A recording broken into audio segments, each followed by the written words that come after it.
have some, I guess, unfortunate but very important news that, we wanted to share with you guys just to make everyone aware. There's a pretty deadly batch of fentanyl running through the Midwest right now. We've seen a lot of people that we know personally pass away from this within the last few weeks. And everyone that I know in this field has been seeing the same thing. Everyone that we know that's in recovery, they're seeing the same thing. So we just wanted to, let everybody know what was going on. If you don't know what fentanyl is, Nate's going to explain it a little bit. It's not just found in opiates. You can find it in any drug that's on the street right now. So Nate's going to just explain that a little bit. So yeah, what fentanyl is it's a synthetic opiate. So, your opiates would be things like heroin, opium, obviously, codeine, Percocet, which is Oxycontin, oxycodone, if you would, Opana, which is oxymorphone. Morphine is an opiate. So fentanyl is a synthetic opiate, which means you don't need poppies to make it. So it's very easy to acquire the chemicals to make it. And a lot of it is being made in China and being brought into the US. So it is a substance that is extremely powerful, extremely volatile. It is 100 times stronger than morphine and 50 times stronger than heroin. And it is something that is pretty much in every opiate you would buy on the street. People think they're buying heroin, but primarily now there's no heroin left.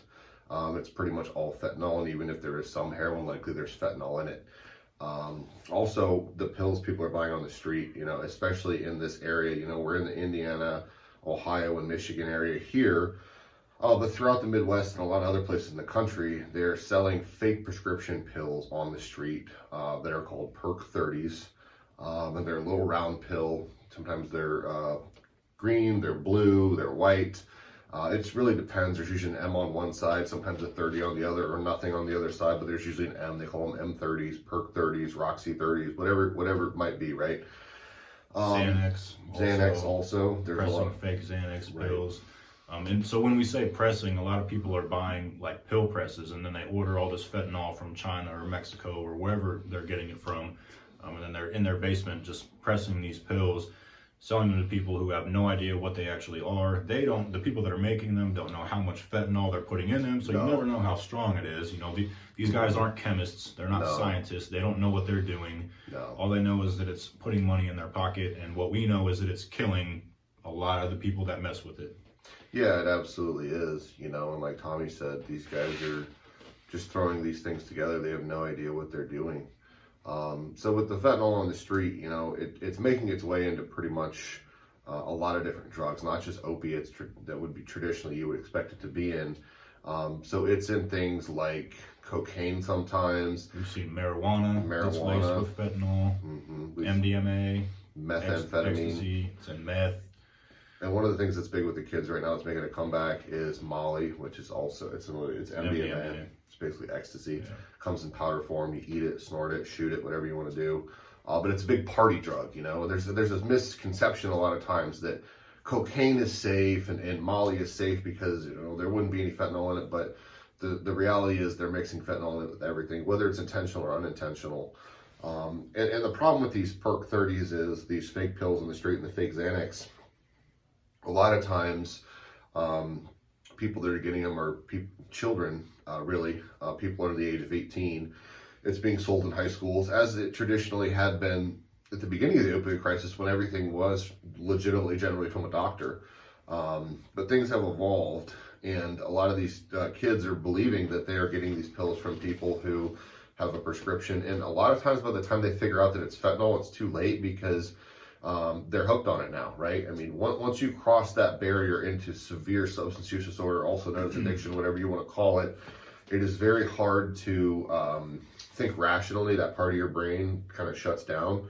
The phenomena of craving starts, all that stuff. So, a lot of the times these people, they don't want to be doing this, but at this point, it's got such a hook in them, and a hold over them, that they can't stop. And a lot of times too, you can't scare people. Most people don't think they're going to die. So, And we really just wanted to caution everybody, there's a really bad batch of fentanyl going around right now. And another thing to keep in mind, Nate and I have both overdosed on fentanyl multiple times.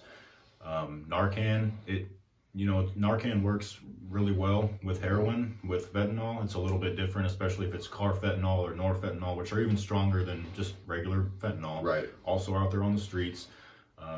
It took, the last time I overdosed on fentanyl, it took 4 doses of Narcan to wake me up. So Narcan is just not as effective on it, and that's another reason that so many people are overdosing and not being able to be brought back.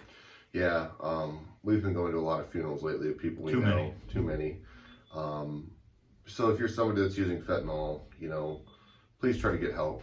I heard somebody say the other day that you're more likely to encounter a medical emergency where the person requires Narcan than you are to encounter a medical emergency where the person requires a defibrillator. And that's pretty crazy to think about, most emergency situations, if it's people that are, overdosing on fentanyl, that shows how widespread of a problem it is and how serious this is.